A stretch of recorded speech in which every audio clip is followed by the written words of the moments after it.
தன் வீட்டில் நடந்த தாக்குதல் சம்பவம் தொடர்பான வழக்கை சிபிஐக்கு மாற்ற கோரி நீதிமன்றத்தில் வழக்கு தொடர உள்ளதாக பத்திரிகையாளர் சவுக்கு சங்கர் தெரிவித்துள்ளார். சென்னை கீழ்ப்பாக்கம் பகுதியில் அமைந்துள்ள தனது வீட்டில் நடந்த தாக்குதல் சம்பவம் தொடர்பான வழக்கில் சிபிசிஐடி விசாரணை மீது நம்பிக்கை இல்லை என பத்திரிகையாளர் சவுக்கு சங்கர் தெரிவித்துள்ளார். மேலும் குற்றவாளிகளை இதுவரை கைது செய்யாத நிலையில் சிபிஐ விசாரணை வேண்டி நீதிமன்றத்தை அணுக உள்ளதாகவும் அவர் தெரிவித்தார்.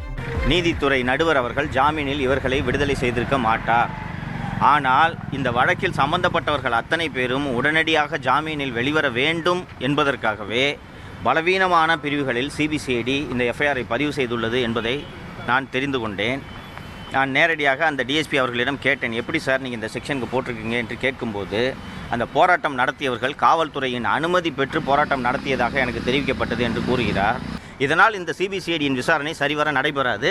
நான் இது தொடர்பாக நீதிமன்றத்தை அணுகிறேன். சார், என்னோட ரெசிக்னேஷன் எதுக்கு? நானே ஜாப்ஸ் உருவாக்கி பாஸ் ஆகலாம்னு இருக்கேன். எப்படி? பாஸ் வாலா